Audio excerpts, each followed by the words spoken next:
अखण्ड यो प्यारो हाम्रो मातृभूमि नेपाल, बहुजाति भाषा धर्म संस्कृति छन् विशाल, अग्रगामी राष्ट्र हाम्रो जय जय नेपाल।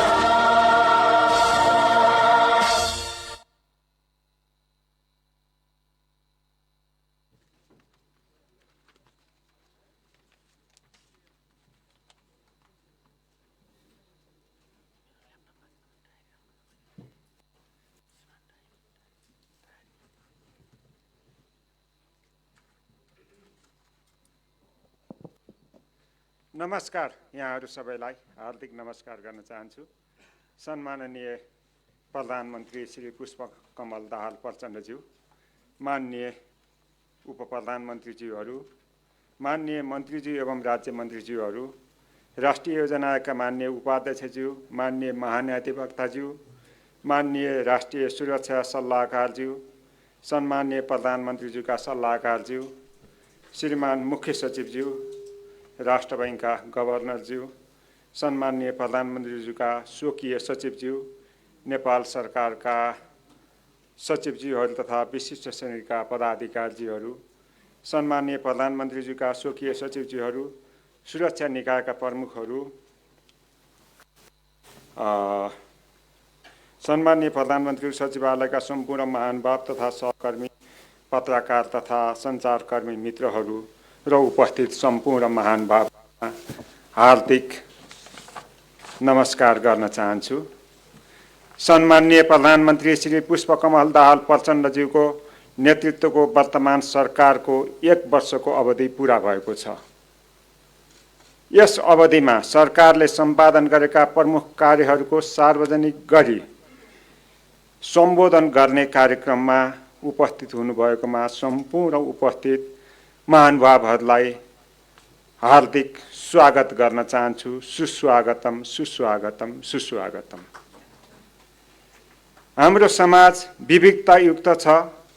विविधतायुक्त नेपाल समाज नै हाम्रो समुन्नतिको ध्वतको आपसी सद्भाव, सहिष्णुता र भ्रातृत्वको भावना हाम्रो एकताको पुँजी हो।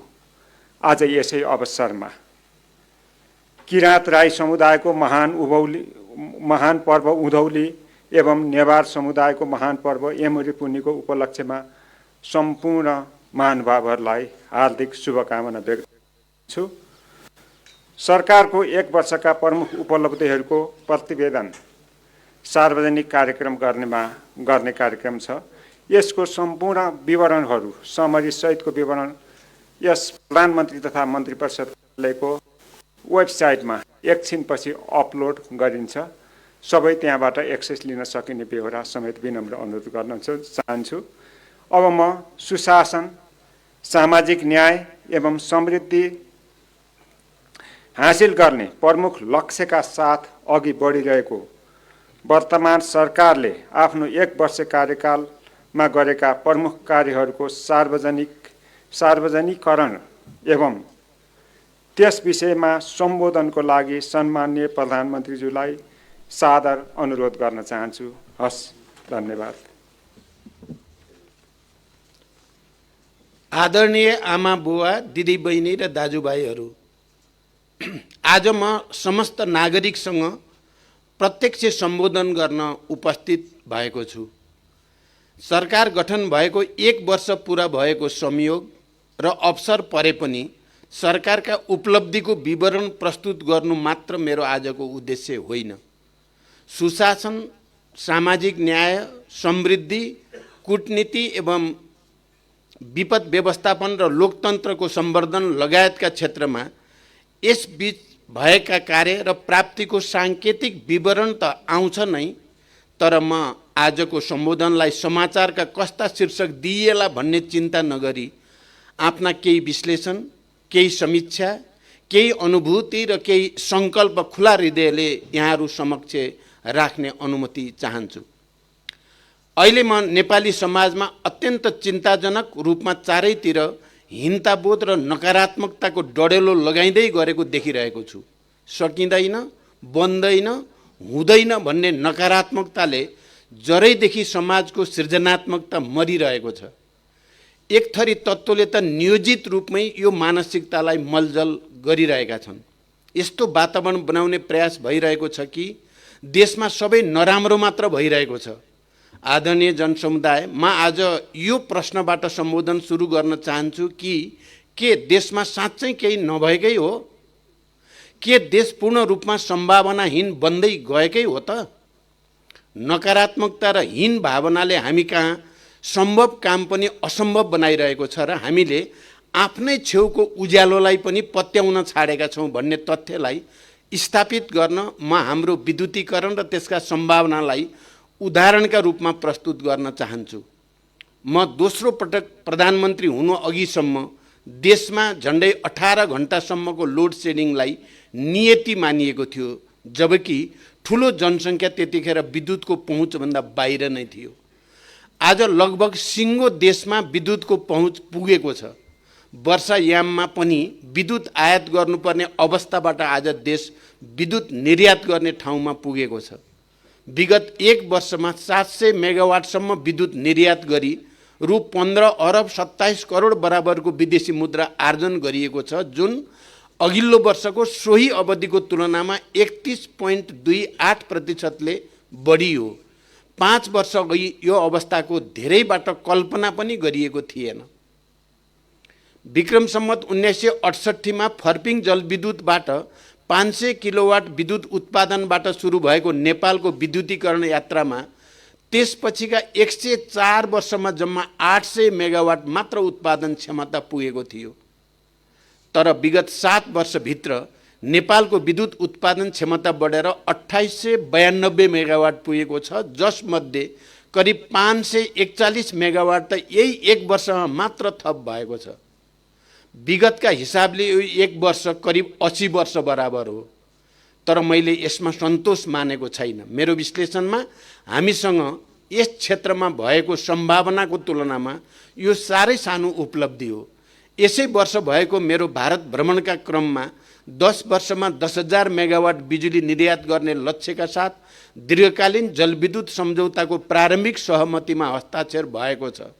हाम्रो समृद्धिका लागि यो नेपाली इतिहासकै सबैभन्दा ठुलो र दूरगामी महत्त्वको सहमति हो। भारतसँग मात्रै नभएर बङ्गलादेशसँग पनि हामी विद्युत व्यापारको एकदम नजिक पुगेका छौँ। नेपालबाट बङ्गलादेशमा 40 मेगावाटसम्म विद्युत निर्यात गर्न त्रिदेशीय विद्युत व्यापार सम्झौतामा हस्ताक्षर हुँदैछ। मेरो चीन भ्रमणको क्रममा नेपाल चीन जोड्ने चिलिमे केरुङ 220 केबी प्रसारण लाइन अगाडि बढाउने सहमति भएको छ। यो प्रसारण लाइन बन्ने बित्तिकै चीनसँग पनि हाम्रो विद्युत व्यापारको ढोका खुल्नेछ। देशभित्र पनि हामी उद्योग र चुलोदेखि यातायातसम्म विद्युत खपत बढाएर आत्मनिर्भरताको नयाँ युगतिर अगाडि बढ्दैछौँ। गम्भीर भएर सोचौँ त देशले हरेक वर्ष कम्तीमा रु 5 खरबको बिजुली निर्यात गर्न र त्यति नै बराबरको आयात प्रतिस्थापन गर्न सक्दा अरू विकसित देश सरह हुन हामीलाई कति नै वर्ष लाग्ला र? म निराशावादीहरूलाई सोध्न चाहन्छु, हाम्रो देश यति ठुलो आर्थिक सम्भावनाको नजिक इतिहासमा यसअघि कहिल्यै थियो र? बिजुलीको उज्यालो अब देशकै उज्यालो बन्ने दिशामा छ। के यो लोकतन्त्रको उपलब्धि होइन र? आदरणीय आमा बुवा, दिदी बहिनी र दाजुभाइहरू, अब सरकार गेम चेन्जर ठुला जलविद्युत आयोजनाहरूमा ध्यान केन्द्रित गरिरहेको छ, किनकि भारत, बङ्गलादेश र चीन समेत हाम्रो विद्युत व्यापारका साझेदार बन्ने परिस्थिति तयार भएको छ। बुढी गण्डकी जलविद्युत आयोजनाका लागि पेट्रोलियम पदार्थमा लगाइँदै आएको पूर्वाधार कर समेत सोही आयोजनालाई उपलब्ध गराइनेछ र स्रोतको अभाव हुन दिइने छैन। 3 वर्षभित्र सम्पन्न गर्ने गरी नेपाल विद्युत प्राधिकरणबाट 10,800 मेगावाट क्षमताको कर्णाली चिसापानी जलविद्युत आयोजनाको थप अध्ययन सुरु भएको छ। 1,902 मेगावाट क्षमताको मुगु कर्णाली जलविद्युत आयोजनाको अध्ययन सम्पन्न भएको छ। हाल कार्यान्वयन रहेको 900 मेगावाट क्षमताको अरुण तेस्रो जलविद्युत आयोजनालाई मैले सिधै सहजीकरण गरिरहेको छु भने 1063 मेगावाट क्षमताको माथिल्लो अरुण आयोजनालाई लगानी जुटाउने कार्य अन्तिम चरणमा पुगेको छ। आउँदो 2 देखि 3 महिनाभित्र टेस्टिङ कमिसनिङ भइरहेका थप आयोजनाहरूबाट करिब 564 मेगावाट उत्पादन थप हुनेछ। हालसम्म 9164 मेगावाटका जलविद्युत आयोजनाको निजी क्षेत्रसँग विद्युत खरिद सम्झौता सम्पन्न भएको छ, जसमध्ये यस वर्ष मात्र करिब 2200 मेगावाट बराबरको विद्युत खरिद सम्झौता सम्पन्न भएको छ। सुनकोशी मरिन डाइभर्सन तथा कमला डाइभर्सन सिँचाइ आयोजनाहरूलाई समेत थप पानी उपलब्ध गराउन सक्ने 678 मेगावाट क्षमताको सुनकोशी तेस्रो जलविद्युत आयोजना पनि सरकारको प्राथमिकतामा छ। राष्ट्रिय गौरव र रूपान्तरणकारी आयोजनाहरू अब एआई जडित ड्रोन प्रविधिबाट नियमित अनुगमन गर्ने प्रणाली जडान गरिँदैछ। प्रधानमन्त्री कार्यालयमा रहेको एक्सन रुमबाट यस्ता आयोजनाहरूको नियमित अनुगमन गर्न मैले सुरु गरिसकेको छु। आज म यो सम्बोधनबाट देशवासी सामु स्वीकार गर्दछु कि सरकार असफल त भएन, तर मेरो आफ्नै हुटुटी अनुसारको परिणाम पनि आएको छैन। म बनिसकेका पूर्वाधारको जस खोसाखोस गर्न छाडेर सम्पन्न हुन बाँकी पूर्वाधारको चिन्तामा छु। देश कति बन्यो भन्ने होइन, कति बन्न सक्थ्यो भन्ने आत्मसमीक्षामा छु। यही चिन्ता र आत्मसमीक्षाका साथ म सार्वजनिक घोषणा गर्दछु, अब सरकारको कार्यशैली बदलिनेछ। केही पूर्व निर्धारित र अपरिहार्य बाहेक म बाहिरका कुनै कार्यक्रममा नगई नयाँ नीति तथा कार्यक्रम र बजेटको तयारी एवं विकास र सुशासनमा रहेका समस्या समाधान गर्न लाग्ने निष्कर्षमा छु। सरकारको कार्यशैली बदल्न यो एउटा प्रस्थान बिन्दु हुनेछ। यही साता म प्रधानमन्त्री कार्यालयको संरचनात्मक परिवर्तन गर्दैछु। सिङ्गो राज्यका लागि यो एउटा सङ्केत र सन्देश हुनेछ। पूर्वाधार विकासमा जताततै समस्या देखिएका छन्। रुख कटानीको प्रक्रिया अत्यन्त जटिल छ। वनको भोगाधिकार र जग्गा प्राप्तिमा त्यस्तै जटिलता छन्। नागरिकको जग्गा प्राप्तिमा पनि थुप्रै समस्या छन्। अब म एउटा कामलाई बेग्ला बेग्लै डालोमा राख्ने अनि समस्याको जरो छाडेर हाँगा छिमोल्ने गल्ती गर्दिनँ। बरु कार्यतालिका र समयतालिका नै बनाएर र सबै सरकारवालाहरूलाई एक ठाउँमा राखेर समग्र पूर्वाधार विकासका कानुनी, नीतिगत र प्रक्रियागत जटिलताको दीर्घकालीन हल खोज्नेछु। एकले अर्कोलाई देखाएर देशको विकास अवरुद्ध गर्ने प्रवृत्ति अन्त्य गर्नुपर्दछ। पूर्वाधार विकासलाई आवश्यक परे सङ्कटकाल नै घोषणा गरेर भए पनि उच्च प्राथमिकता दिनुपर्छ भन्ने मेरो विश्वास छ। यस वर्ष 776.61 किलोमिटर कालोपत्रे सडक निर्माण भएको छ भने 587.5 किलोमिटर ग्राभेल सडक निर्माण भएको छ। यसै अवधिमा 181.29 किलोमिटर नयाँ ट्र्याक खोलिएको छ। थप 1,62,000 सुरक्षित आवास निर्माण गरी लाभग्राहीलाई उपलब्ध गराइएको छ। यो आँकडाले अघिल्ला वर्षहरूभन्दा प्रगति त देखाउँछ, तर म यसबाट पनि सन्तुष्ट छैन। नारायणघाट बुटोल खण्ड वा मुगलिन पोखरा खण्डकै उदाहरण लिउँ। जनताले बाटो भत्केको व्याख्या गरिरहेको छ, जबकि बाटो त बनिरहेको छ। समयमा आयोजनाहरू पुरा नहुँदा यस्तो नकारात्मक भाष्य मात्र बनेको छैन, लागत बढेको छ। जनताले ठुलो शास्ति खेप्नु परेको छ। अब पूर्वाधारमा कम्तीमा 2 शिफ्टको प्रत्याभूति हुने र सकेसम्म ब्यारेक मोडेलमा लैजाने गरी मैले नीतिगत र व्यवहारिक छलफल गरिरहेको छु। 80 को दशक तीव्र विकासको दशक भन्ने सङ्कल्पसँगै पूर्वाधारमा देशले नयाँ ढङ्गले फड्को मार्नै पर्दछ। सरकार गठनसँगै मेरो प्रतिबद्धता थियो, म सार्वभौम संसद र जनताबीच केवल भाषण र आश्वासन होइन, रिपोर्ट कार्डका साथ उपस्थित हुनेछु।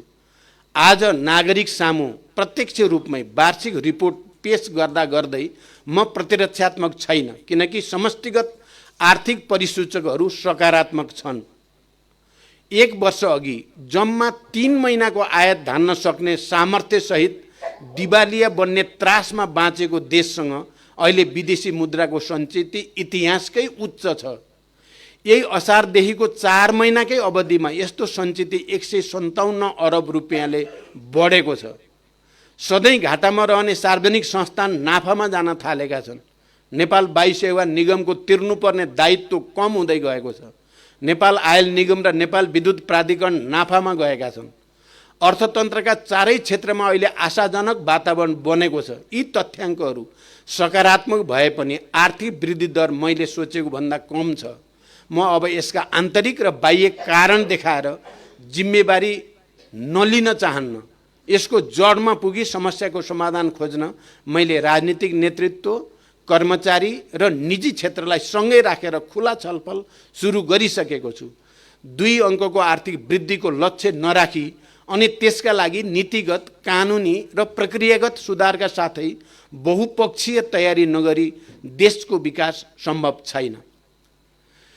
यस वर्ष उपभोक्ता मूल्य वृद्धि दर गत वर्षभन्दा 2.7%ले कम भएको छ।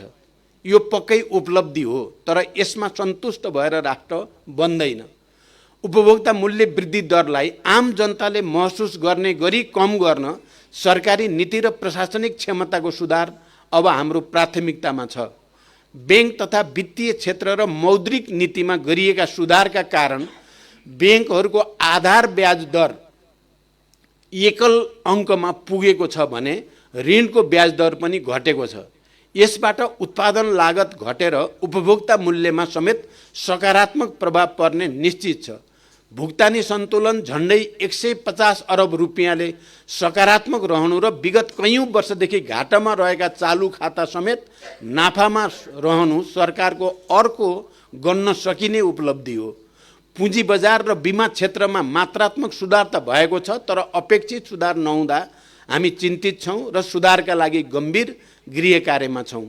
व्यापार घाटामा कमी आएको छ, तर निर्यात नबढिकन आयात मात्र घटेर कम भएको व्यापार घाटा दिगो हुँदैन भन्ने वास्तविकता म यहाँहरूलाई लुकाउन चाहन्न। समस्याहरूलाई जनतासँग लुकाएर देश अगाडि बढ्नै सक्दैन। आन्तरिक उत्पादनसँगै निर्यात पनि बढाउने गरी उत्पादन परिमाण वृद्धि गर्न आवश्यक पहल हामी लिनेछौँ।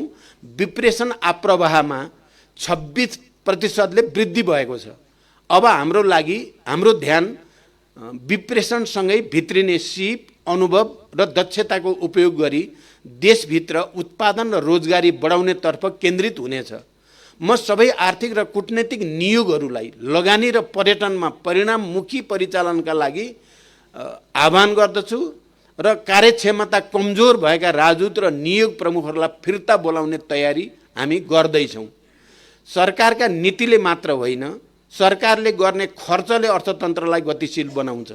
विगत केही वर्षदेखि नै कमजोर रहेको हाम्रो पुँजीगत खर्च गर्ने क्षमतामा निर्णायक हस्तक्षेप र सुधार गर्न अब ढिला भइसकेको छ। बजेट निर्माणको परम्परागत तरिकाले न प्राथमिकतापूर्ण योजनाहरूमा बजेट विनियोजन हुन सक्यो, न खर्चको सही आकलन नै हुन सक्यो। यसको प्रत्यक्ष असर पुँजीगत खर्चमा परि समग्र आर्थिक क्षेत्र नै प्रभावित भइ नै रह्यो। त्यसैले म नीति, योजना र बजेट निर्माणको परिपाटी नै परिवर्तन गर्ने तयारीमा छु। सरकारको नीति तथा कार्यक्रम र बजेटलाई परम्परागत धारबाट भिन्न बनाउनै पर्दछ। आगामी वर्षको नीति तथा कार्यक्रम र बजेट निर्माणमा जनप्रतिनिधि र आम नागरिकको समेत पर्याप्त सुझाव लिने गरी बजेटका सिद्धान्त र प्राथमिकता सकेसम्म फागुनमै पेश गर्ने हाम्रो तयारी छ। त्यसमा प्राप्त सुझाव समेत समेटी नीति तथा कार्यक्रम र त्यसकै आधारमा बजेटलाई अन्तिम रूप दिने गृह कार्यमा म छु। यसबाट नीति तथा कार्यक्रम र बजेटमा सबैको सहभागिता र अपनत्व स्थापित भई कार्यान्वयन पनि सहज हुने मेरो विश्वास छ। यो 1 वर्षको अवधिमा 292 अरब 51 करोड रुपियाँ बराबरको लगानी स्वीकृत भएको छ। अघिल्ला वर्षहरूसँग तुलना गरेर यसलाई उत्साहजनक मान्ने पक्षमा म छैन। देशभित्र लगानी प्रवर्धन र व्यावसायिक वातावरण सुधार गर्न हामीले धेरै काम गर्न बाँकी छ। आगामी वैशाखमा लगानी सम्मेलन अगाडि नै आवश्यक कानुनी र व्यावहारिक सुधार गर्न मैले सरकारवाला निकायहरूलाई क्रियाशील बनाइसकेको छु। यसै आर्थिक वर्षभित्र नेपालको क्रेडिट रेटिङ सम्पन्न हुनेछ। उद्योग दर्तालाई सहजीकरण गर्न सञ्चालनमा रहेको एकद्वार प्रणालीलाई 1 महिनाभित्र साँच्चीकै एकद्वार बनाइँदैछ। यसमा संलग्न निकायका कर्मचारी र पदाधिकारीलाई आवश्यक सम्पूर्ण अधिकार प्रत्यायोजन गरिँदैछ। चाहिने अधिकार नदिने निकाय र पदाधिकारीलाई जिम्मेवार बनाइँदैछ। लगानी बोर्डको कार्यालयलाई अधिकार प्रत्यायोजन गरेर समन्वयकर्ता भन्दा कार्यमूलक बनाइँदैछ। लगानी बोर्डको अब बस्ने पहिलो बैठकबाट नै कानुन बमोजिम यस्तो अधिकार प्रत्यायोजन गरिँदैछ। यो वर्ष पर्यटकको सङ्ख्या उल्लेखनीय रूपमा बढेको छ, लगभग रेकर्डकै रूपमा। अहिले सुन्दा अपत्यारिलो लाग्ला, तर क्षेत्रगत तयारी र योजनाबाट अर्को वर्ष हामी पर्यटकको सङ्ख्या झन्डै दोब्बर बनाउँछौँ भन्ने मेरो विश्वास छ। लुम्बिनी वरपरको 8 वर्ग किलोमिटरको ग्रेटर लुम्बिनी परियोजना अगाडि बढ्दैछ। ग्रेटर लुम्बिनी अन्तर्गत रामग्राम र कपिलवस्तुको गुरु योजना अगाडि बढिरहेको छ। फरक फरक क्षेत्रका पर्यटकका लागि सरकारले फरक फरक रणनीतिमा काम गरिरहेको छ। ठुलो खर्च भएका पोखरा र भैरवा विमानस्थललाई पूर्ण सञ्चालनमा ल्याउन सकिएको छैन। भैरवा अन्तर्राष्ट्रिय विमानस्थलबाट छिमेकी मुलुकका नजिकका विमानस्थलसम्म कम उचाइमा उडान गर्ने साना विमान सञ्चालनको पहल पनि भइरहेको छ। भैरवा र पोखरा विमानस्थलबाट अन्तर्राष्ट्रिय उडान र अवतरण गर्ने विमानहरूलाई इन्धन, टर्मिनल, ग्राउन्ड ह्यान्डलिङ र अन्य सेवा शुल्कमा सहुलियत दिएर प्रोत्साहन गरिँदैछ। निजगढ विमानस्थलको समेत निर्माण सुनिश्चित गरी काठमाडौँ, भैरवा र पोखरा विमानस्थलको विस्तार तथा सञ्चालन पनि सार्वजनिक निजी साझेदारी मोडेलमा अघि बढाउने विकल्पमा समेत छलफल सुरु भएको छ। सुविधा सम्पन्न खेल मैदान बिना नै नेपाली क्रिकेट खेलाडीहरूले विश्वकपको यात्रा तय गरे। विश्वकपको तयारीमा कुनै कसर बाँकी राखिने छैन। यो सफलतासँगै अब देशमा खेल पर्यटनको ठुलो आधार तयार भएको छ। त्यसका लागि हामीले पूर्वाधारमा ध्यान केन्द्रित गरेका छौँ। कीर्तिपुर रङ्गशालालाई पीपीपी मोडेलमा विस्तार गरिँदैछ भने मुलपानी, विराटनगर र कैलालीको फाप्ला क्रिकेट रङ्गशालालाई राष्ट्रिय गौरवको आयोजनाको रूपमा निर्माण गरिँदैछ। चितवनको गौतम बुद्ध क्रिकेट रङ्गशालालाई पनि राष्ट्रिय गौरवकै आयोजनाको रूपमा 3 तहकै सरकारको समन्वयमा अगाडि बढाइँदैछ। सरकारले देशको गौरव बढाउने युवा क्रिकेट खेलाडी, प्रशिक्षक र व्यवस्थापन टिमलाई सम्मानसहित पुरस्कृत गरेको छ। दक्षिणी एसियाली र एसियाली खेलकुद प्रतियोगितामा पदक प्राप्त गर्ने 252 खेलाडीलाई मासिक भत्ता पनि उपलब्ध गराइएको छ। यी प्रोत्साहनसँगै सरकारको ध्यान पूर्वाधार निर्माणमै केन्द्रित छ। ग्रासरुटबाट नै खेलाडी, खेलकुद र खेल पूर्वाधारको विकास गरी खेल पर्यटनको ठुलो सम्भावना हासिल गर्न सरकारले कुनै कसर छाड्ने छैन। म अब दलहरू, नागरिक समाज र राज्यका सबै निकायलाई समेत क्रमभङ्गताको अपिल गर्न चाहन्छु। अब शीर्ष बैठकहरू सत्ताको वितरण गर्न होइन, विश्वविद्यालयहरू सुधार्न, परराष्ट्र नीतिमा राष्ट्रको एउटै धारणा बनाउन, रोजगारी सृजना गर्न र लगानीका लागि राष्ट्रको छवि सुधार्न बस्नेछन्। मैले त्रिभुवन विश्वविद्यालयको दीक्षान्त समारोहमा घोषणा गरिसकेको छु। अब विश्वविद्यालयहरूमा राजनीतिक भागभण्डा हुने छैन। संसारको कुनै पनि कुनामा रहेका योग्य नेपालीले विश्वविद्यालय सुधारको प्रष्ट र इमान्दार खाकासहित उपकुलपतिमा दाबी गर्न सक्नेछन्। अब मेरिटोक्रेसी सुरु हुनेछ। त्रिभुवन विश्वविद्यालय त्यसको प्रस्थान बिन्दु बन्नेछ। नेपालका विश्वविद्यालयहरू रित्तिँदै जाने, युवा जनशक्तिसँगै पुँजी पनि पलायन हुने डरलाग्दो अवस्था अन्त्य गर्न तथा शिक्षामा गुणस्तरीय र प्रतिस्पर्धी जनशक्ति देशभित्रै उत्पादन गर्न बहुआयामिक कदम चालिँदैछ। विद्यालय शिक्षालाई प्रभावकारी बनाउन अति जरुरी, तर 7 वर्षदेखि कसैले हिम्मत नगरेको शिक्षा विधेयक मैले संसदमा पेश गरेँ। त्यसका कमी कमजोरी सच्याई छिटै पारित गर्न म प्रतिबद्ध छु। विद्यालयलाई राजनीतिक क्रीडास्थल बनाउन हुँदैन भन्ने हाम्रो निष्कर्ष छ। यसमा म आम शिक्षक, राजनीतिक दल र अन्य सरकारवालाको साथ चाहन्छु। भर्ना अगावै सबै विद्यार्थीको हातमा पाठ्यपुस्तक पुर्याउन सफल भएसँगै अब यसै शैक्षिक वर्षभित्र शिक्षक विद्यार्थी अनुपातमा सुधार गरिँदैछ। 7 प्रदेशमा सुविधायुक्त स्टुडियो निर्माण गरी दुर्गम र दक्ष शिक्षकको अभाव भएका स्थानीय तहहरूमा रहेका विद्यालयहरूलाई आगामी शैक्षिक वर्षदेखि नै सूचना प्रविधिको माध्यमबाट विज्ञान, गणित र अङ्ग्रेजी विषयको पठन पाठन सुरु गरिँदैछ। चिकित्सा शिक्षालाई सस्तो र आम जनताको पहुँचमा पुर्याउन तथा गुणस्तरीय स्वास्थ्य सेवा प्रदान गर्न सरकारी अस्पतालहरूमा नर्सिङ, प्यारामेडिक्स लगायतका शैक्षिक कार्यक्रम सञ्चालनको गृह कार्य भइसकेको छ। शहीद धर्मभक्त राष्ट्रिय मानव अङ्ग प्रत्यारोपण केन्द्रलाई 500 शैय्याको अत्याधुनिक अस्पतालको रूपमा विकास गर्न सरकारले प्रक्रिया अगाडि बढाइसकेको छ।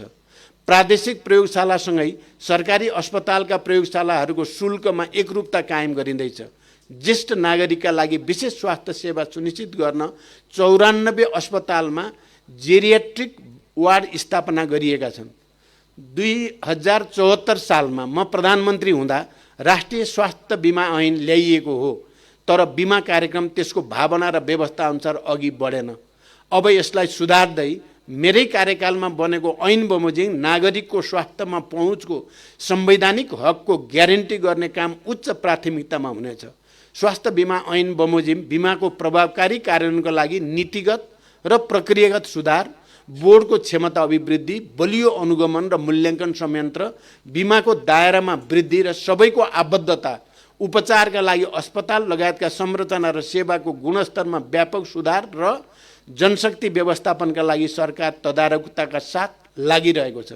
बिमाको हालको रकमको दायरा बढाइनेछ र आधारभूत बाहेक हाल सञ्चालित सबै निशुल्क कार्यक्रमहरूलाई समेत एकीकृत रूपमा स्वास्थ्य बिमामा आबद्ध गरिनेछ। स्वास्थ्य बिमालाई केन्द्रमा राखी एकीकृत स्वास्थ्य पूर्वाधार विकास मापदण्ड अनुसार स्वास्थ्य प्रणालीको विकासमा जोड दिइनेछ। मैले संसदमा सुरुकै दिन गरेको सङ्कल्प थियो सुशासन। देशमा एउटा भिआइपी कल्चर स्थापित भइरहेको थियो। हाई प्रोफाइलहरूलाई कानुनले छुनै सक्दैन भन्ने आम मनोविज्ञान बनिरहेको थियो। सरकारले नक्कली भुटानी शरणार्थी प्रकरण, ललिता निवास प्रकरण, त्रिभुवन विमानस्थलबाट सुनको अवैध यातायात लगायतका काण्डमा इतिहासकै सबैभन्दा ठुलो अनुसन्धान र कारबाही गरेपछि जनतामा लोकतन्त्रप्रति भरोसा बढेकै छ। कहिले कानुनले नछुने ठानिएका उच्च पदस्थ कानुनको नियन्त्रणमा आए। देशमा पहुँच होइन विधिको शासन छ भन्ने मान्यता स्थापित गर्न सरकारले कुनै लापरवाही गरेन। यसबाट कानुनको सर्वोच्चता मात्र होइन, लोकतन्त्रकै सर्वोच्चता पनि स्थापित भएको छ। त्यसैले मैले लोकतन्त्रको सर्भिसिङ र शुद्धिकरण भनेको छु। यो क्रम निरन्तर जारी रहनेछ। मिटर ब्याजी र सहकारीका ठगहरू पनि राज्यको नियन्त्रणमा आइरहेका छन्। वर्षौंदेखिको विकृति र व्यथितिको चक्र भत्काउन सरकार उत्तिकै प्रतिबद्ध छ।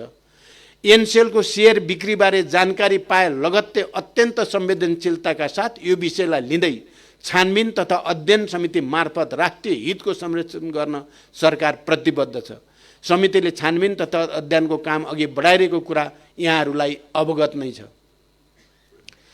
यसबीचमा किसानहरूलाई समयमै 4,01,000 मेट्रिक टन रासायनिक मल सुनिश्चित भएको छ।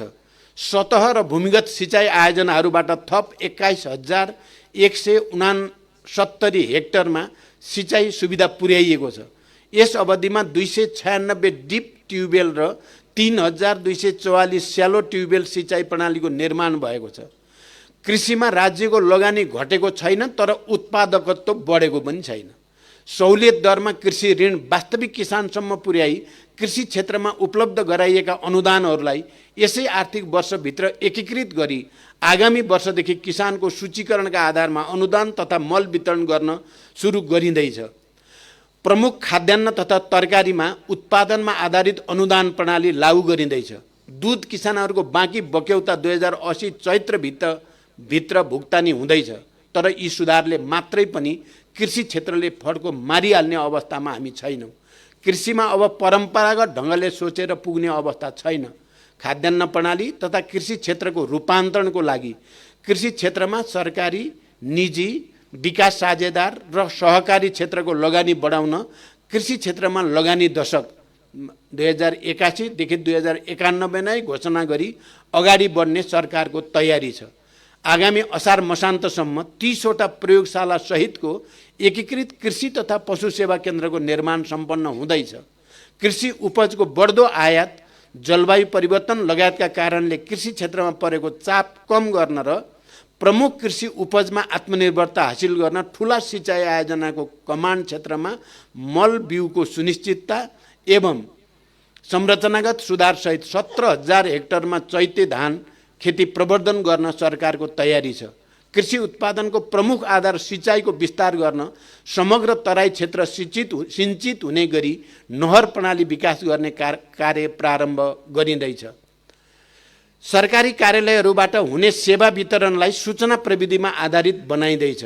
मेरो पहिलो कार्यकालमा रणनीतिक महत्त्वको रूपमा सुरु गरिएको मध्य पहाडी लोकमार्गलाई सूचना महामार्गको रूपमा विकास गरिँदैछ।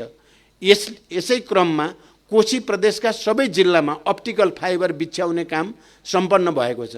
चैतभित्र सबै केन्द्रीय स्तरका सरकारी कार्यालयहरूमा सूचना प्रविधिमा आधारित एकीकृत कार्यालय व्यवस्थापन प्रणाली लागू हुँदैछ।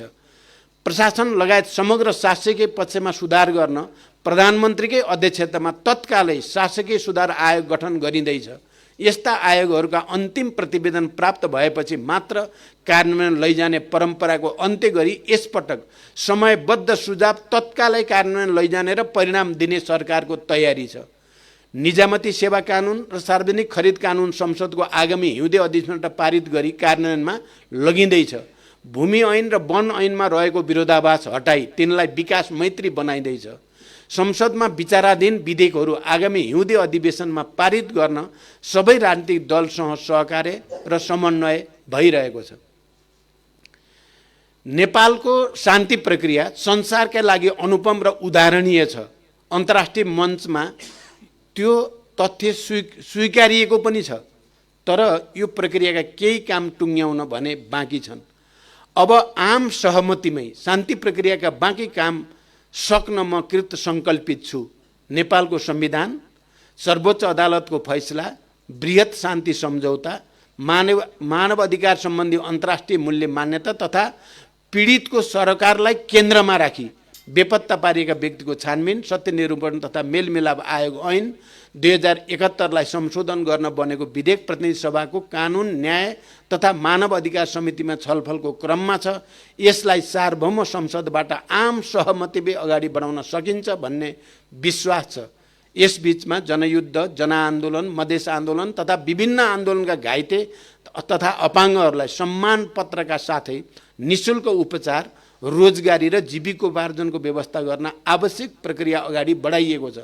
साथै जनआन्दोलन र जनयुद्धका क्रममा जीवन उत्सर्ग गर्ने 8471 जना शहीदहरूको नामावली नेपाल राजपत्रमा प्रकाशन गरेर सम्मान प्रदान गरिएको छ। शारीरिक क्षमता भिन्न भएर पनि समाजका हरेक क्षेत्रमा योगदान पुर्याइरहेका अपाङ्ग समुदायले भोगिरहेको पीडाप्रति म सचेत छु। उहाँहरूको संवेदनशीलतालाई सरकारले विशेष कार्यक्रम मार्फत सम्बोधन गर्नेछ। मैले प्रधानमन्त्रीको हैसियतमा गरेका विदेश भ्रमणहरूमा नेपालको प्राथमिकता, चासो र आपसी सहकार्यका विषय प्रष्ट राखेको छु। भारत र चीनसँग सुदृढ र सन्तुलित सम्बन्ध कायम भएको छ।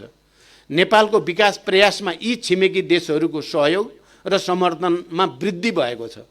इटालीको रोममा भएको विश्व खाद्य सम्मेलनमा नेपालले खाद्य सुरक्षा र अल्पविकसित मुलुकहरूको समस्या समाधानमा राखेको प्रस्तुतिले संसारकै ध्यान तानेको छ।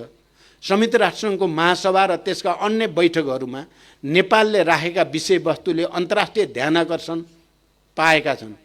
मेरो निमन्त्रणा भएको संयुक्त राष्ट्रसङ्घका महासचिवको नेपाल भ्रमण र अघिल्लो महिना दुबईमा भएको जलवायु परिवर्तन सम्बन्धी सम्मेलन COP28 मा नेपालको प्रस्तुति फरक र प्रभावकारी रह्यो। यस्तो सम्मेलनमा पहिलो पटक छुट्टै साइडलाइन बैठक आयोजना गरी नेपालले सन्देश दियो। अब जलवायु सङ्कटबाट प्रभावित पर्वतीय देशहरूको आवाजलाई नेपालले नेतृत्व गर्नेछ र COP28 का उपलब्धिको रक्षा र विकास गर्नेछ। जलवायु न्याय र समानताको अवधारणालाई नेपालले अझ प्रभावकारी रूपमा प्रवर्धन गर्ने समय आएको छ। जलवायु सङ्कटको मुख्य कारक रहेको कार्बन उत्सर्जन घटाउन र जलवायु वित्त परिचालन गर्ने दायित्व पुरा गर्न विश्व समुदायले हामीले घचघच्याइरहेका छौँ, घचघच्याइरहनेछौँ।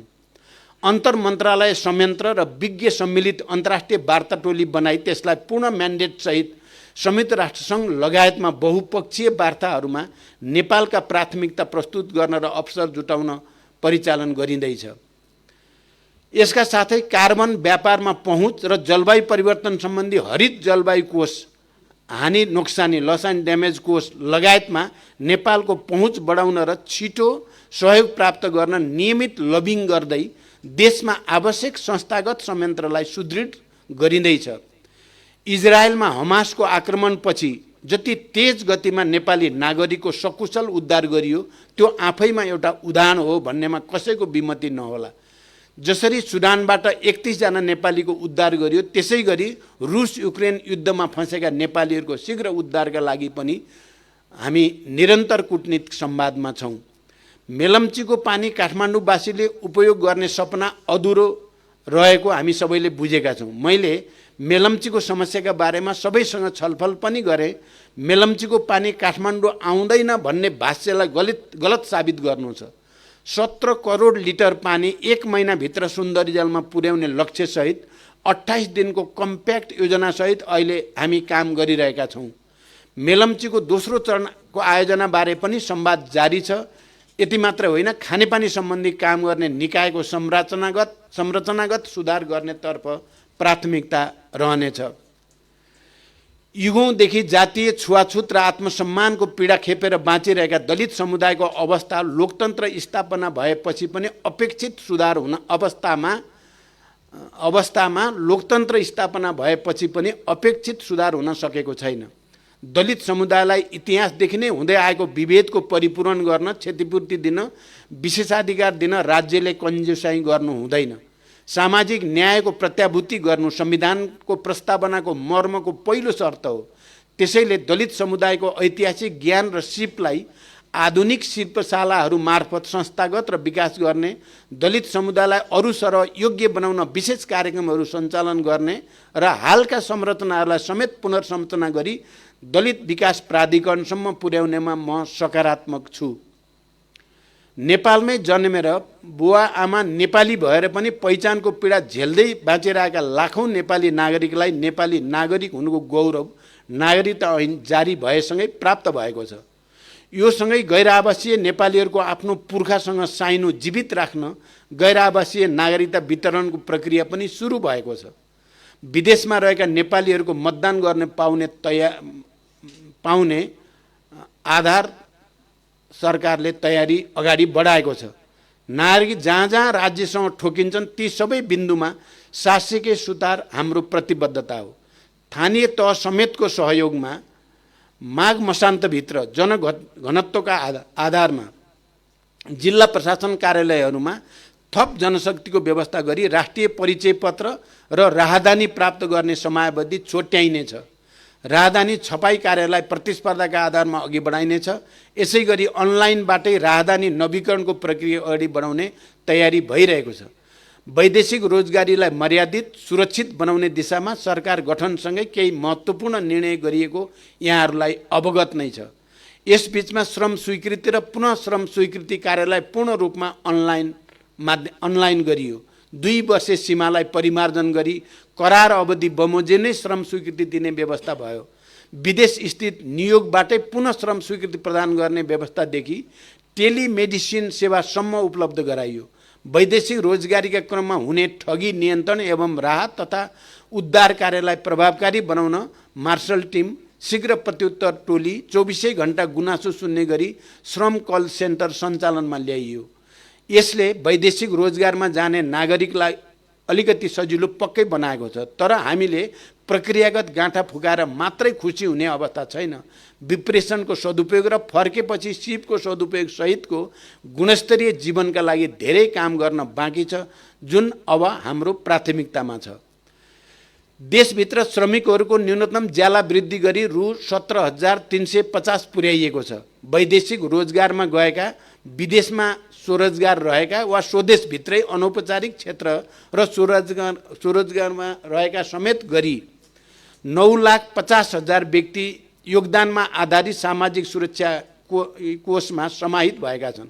वैदेशिक रोजगारीमा जानेलाई ब्याङ्कसँग जोड्न नसक्दा मिटर ब्याज र चर्को ब्याजको शिकार हुनु परेको। त्यसैले वैदेशिक रोजगारीको प्रक्रियालाई पूर्णतः अनलाइन गरी ब्याङ्किङ प्रणालीसँग जोडिँदैछ। यसै वर्षको चैतभित्र सरकारी कार्यालय, संस्थान र प्रतिष्ठानहरूमा कार्यरत करार र ज्यालादारी कर्मचारीहरूलाई सामाजिक सुरक्षा कोषमा आबद्ध गरिँदैछ। कम्पनी रजिस्ट्रारको कार्यालयलाई पूर्ण स्वचालित प्रणालीमा लगिँदैछ। यसै आर्थिक वर्षभित्र कम्पनी रजिस्ट्रारको कार्यालय, उद्योग विभाग र वाणिज्य, आपूर्ति तथा उपभोक्ता संरक्षण विभागका सूचना प्रणालीलाई एक आपसमा आबद्ध गरी उद्योग व्यवसाय दर्ता र नवीकरणका लागि पटक पटक एउटै कागजात विभिन्न निकायमा बुझाउनु पर्ने झन्झटिलो व्यवस्था हटाइँदैछ। लामो समयदेखि बन्द रहेको तातोपानी खासा, रसुवा केरुङ, हिल्सा पुराङ र मुस्ताङको कोरला नाका द्विपक्षीय व्यापारका लागि खुला भएका छन्। त्रिदेशीय कनेक्टिभिटीको विषय मैले दोस्रो पटक प्रधानमन्त्री हुँदा नै उठाएर चीन र भारत जोड्ने सडक कोरिडोरको घोषणा गरेको थिएँ। अहिले महाकाली कोरिडोरको काम द्रुत गतिमा अघि बढेको छ। ताक्लाकोट जोड्ने दिपायल खुटिया सडकका लागि बजेट सुनिश्चित भएको छ। दोधारा चाँदनी सुक्खा बन्दरगाह निर्माणका लागि भारत सरकारको आर्थिक तथा प्राविधिक सहयोगमा निर्माण गर्ने गरी समझदारी पत्रमा हस्ताक्षर भई संरचना निर्माणको कार्य प्रारम्भ भएको छ। नेपालगञ्ज स्थित एकीकृत जाँच चौकी सञ्चालनमा आएको र विराटनगर स्थित एकीकृत जाँच चौकी आइसिपीमा रेलवे कार्यको सुरुवात भएको छ। जाजरकोट रुकुम भूकम्पपछि खोज र उद्धारमा सरकारले लिएको तदारुकताले पनि राज्यप्रति जनताको भरोसा बढाएको छ।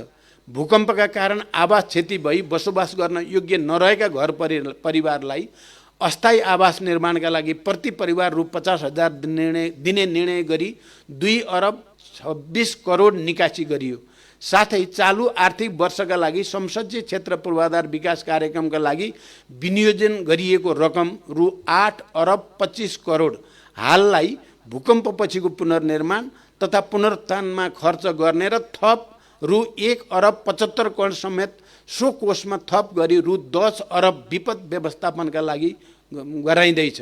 अब 1 महिनाभित्र अस्थायी पुनर्निर्माणको काम सम्पन्न गरिसकिनेछ। सङ्घीय र प्रादेशिक तहमा गरी देशभर कुल 3523 जनरल शैय्या गरिब तथा विपन्न नागरिकको लागि निःशुल्क उपलब्ध गराइएको छ। सरकारले प्रदान गर्दै आएका अत्यावश्यक औषधिहरूलाई राज्यका तर्फबाट नै उत्पादन गरी औषधिमा आत्मनिर्भर बन्न नेपाल औषधि लिमिटेड मार्फत पहिलो चरणमा 20 प्रकारका औषधि उत्पादनका लागि पूर्व तयारी गरिएको छ। हेलो सरकारको कार्यकक्ष व्यवस्थित र प्रविधि सम्पन्न बनाई गुनासो सुनवाई कार्य 24 घण्टा सुरु गरिएको छ। मिटर ब्याज, लघु वित्त र सहकारी पीडितहरूलाई न्यायका लागि सरकारले सक्रियता लिएको छ। सरकारले लाखौं भूमिहीन, सुकुम्बासी, अव्यवस्थित बसोबासी र सोबासीहरूको समस्या समाधान गर्न एकसाथ जग्गा धनी प्रमाणपत्र दिने तयारीमा छ। हालसम्म करिब 10 लाख भूमिहीनको लगत सङ्कलन भइसकेको छ। जग्गा वितरणका लागि 41,000 हेक्टर जग्गा वितरणको नाप नक्सान गरिएको छ। साथै कानुनी जटिलता फुकाउन वन ऐन र भूमि ऐन संशोधन तथा राजस्वमा 50% छुटको निर्णय तत्काल गरिँदैछ।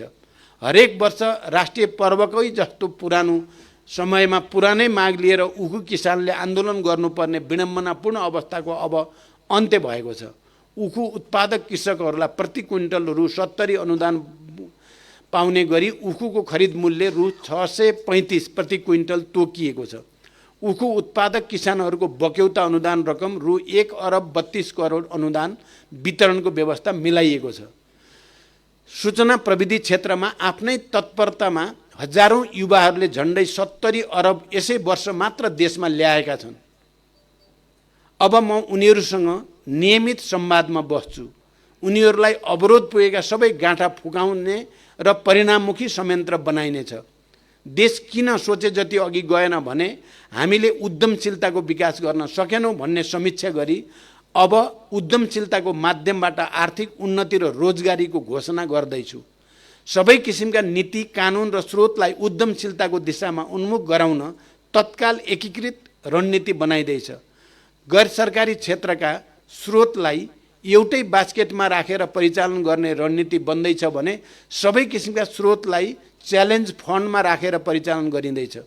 यस आर्थिक वर्षभित्र उद्योग मन्त्रालयबाट योग्यता पुगेका स्टार्टअपलाई 5 वर्षको लागि 2% ब्याज दरमा 50 लाखसम्म ऋण दिने व्यवस्था मिलाइँदैछ। नागरिकमा उद्यमशील सोच जगाउन विद्यालयदेखि विश्वविद्यालयसम्म समुदायका यथार्थ र सम्भावनासँग जोडिएको प्रविधि उन्मुख पाठ्यक्रम पनि तयार गरिँदैछ। आदरणीय आमा बुवा दिदीबहिनी दाजुभाइहरू, लोकतन्त्र बलियो नभई विकासले गति लिन सक्दैन। जनतामा त्यसको लाभको समान वितरण पनि हुन सक्दैन। अहिले एक थरीले व्यवस्थाप्रति वितृष्णा जगाउन गलत र भ्रामक प्रचारको सहारा लिएका छन्। अहिले भन्दा हिजो एकात्मक शासन राम्रो थियो भन्ने तिनको भाष्य बिल्कुल गलत छ। सङ्घीयताले जनप्रतिनिधि बढे, खर्च बढ्यो भन्ने भाष्य बनाउन खोजिएको छ। तर सत्य के हो? सत्य के हो भने एकात्मक राज्य व्यवस्थामा कुल 1,55,862 जनप्रतिनिधि थिए भने अहिले जम्मा 28,453 जनप्रतिनिधि छन्। हिजो एउटा गाविसमा 47 जना जनप्रतिनिधि थिए भने ती अहिले सामान्यतः वडामा रूपान्तरण भएका छन्, जहाँ जम्मा 5 जना जनप्रतिनिधि छन्।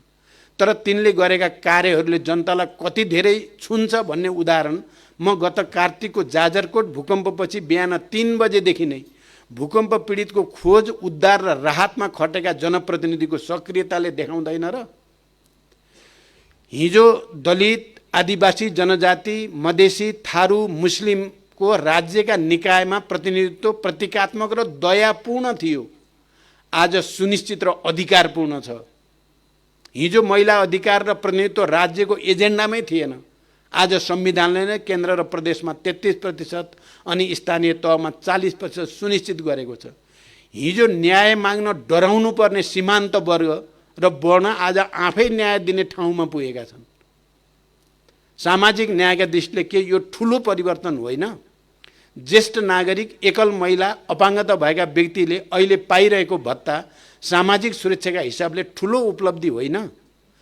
प्रति व्यक्ति आय, विदेशी मुद्रा सञ्चिति, विद्युत उत्पादन, सडकको पहुँच, साक्षरता, औसत आयु, खानेपानी र सरसफाइमा हिजो अवस्था के थियो र आज के छ? हामी आफैले भोगेर आएको त्यो स्थिति र अहिलेको परिस्थिति के छ? म केवल यति सोध्न चाहन्छु, लोकतन्त्रले जगाएको सामाजिक चेतना र रूपान्तरण लोकतन्त्रकै विरुद्ध प्रयोग गर्ने धृष्टता देशकै लागि घातक छैन र? म प्रदेशलाई बलियो बनाएर लैजानुपर्छ भन्ने पक्षमा दृढ छु। पछिल्लो समय प्रदेश मुख्यमन्त्रीहरूको असन्तोष मैले सुनेको छु र बुझेको पनि छु। म आज यही सम्बोधनबाट उहाँहरूलाई विश्वास दिलाउँछु, सङ्घीयताका सबै गाँठा निकै छिटो फुकाइँदैछन्। राष्ट्रिय समन्वय परिषदको पहिलो बैठक मैले नै डाकेको हुँ। सङ्घ, प्रदेश र स्थानीय तहको कार्य सम्पादनमा देखिएको दोहोरोपन र अस्पष्टता हटाउन कार्य विस्तृतीकरण प्रतिवेदन परिमार्जन गरिँदैछ। राष्ट्रिय सभाको सङ्घीयता कार्यान्वयन अध्ययन तथा अनुगमन संसदीय विशेष समितिका सिफारिसहरू पनि कार्यान्वयनको चरणमा छन्। पूर्वाधार विकासमा थप गति दिन संविधान बमोजिम 3 तहका सरकार बीचको कार्यक्षेत्रमा स्पष्टता ल्याई पूर्वाधार विकासका कार्यक्रममा रहेको दोहोरो तेह्रोपन हटाइँदैछ। सरकारका तिनै तहबीच प्रशासनिक समन्वय र सहकार्यका लागि नेपाल सरकारका मुख्य सचिवको संयोजकतामा प्रदेशका प्रमुख सचिवहरू सम्मिलित प्रशासनिक समन्वय परिषदको बैठक बसेर आवश्यक काम भइरहेको छ। सङ्घीयतालाई वास्तविक रूपमा नै कार्यान्वयन गर्न म प्रतिबद्ध र दृढ छु र यसका लागि जरुरी कानुन तुरुन्त ल्याउन म तयार छु। म आज जनतालाई साक्षी राखेर मान्य मन्त्रीहरूलाई पनि भन्न चाहन्छु, हामीलाई असफल हुने छुट छँदै छैन। कार्य सम्पादन कमजोर भएको अवस्थामा म कसैलाई माफ गर्न सक्ने अवस्था र मनस्थितिमा छैन। हामी सबै आफ्नो भूमिकामाथि न्याय गर्नै पर्ने नैतिक दबावमा छौँ। कार्यक्षमता प्रमाणित गर्न सकेनौँ भने कसैले पनि अब ठाउँ ओगटिरहनु हुँदैन, छाडिदिनु पर्दछ। यो मैले अरूलाई दिएको उपदेश मात्र होइन, आफैसँग गरेको बाचा पनि हो। देशमा सकारात्मक परिवर्तन र आशा जगाउन नसके मैले पनि पद ओगटिरहन जरुरी छैन। अन्त्यमा मलाई विश्वासको मत दिने र निरन्तर साथ दिने सबै माननीयहरू, सिङ्गो संसद, राजनीतिक दलहरूप्रति आभार प्रकट गर्दछु।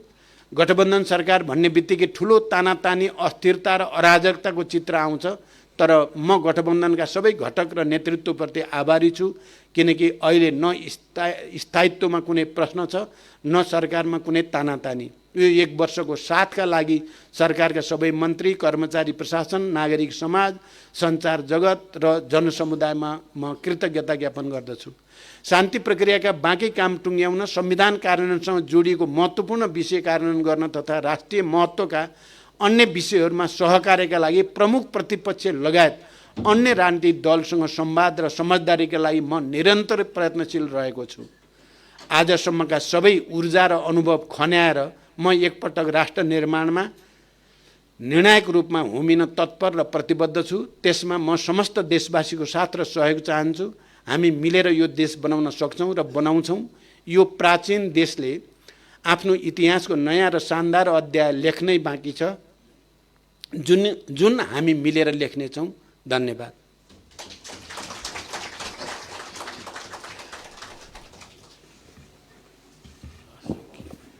अब यसका साथै आजको यस कार्यक्रम यही समापन भएको हार्दिक निवेदन गर्न चाहन्छु।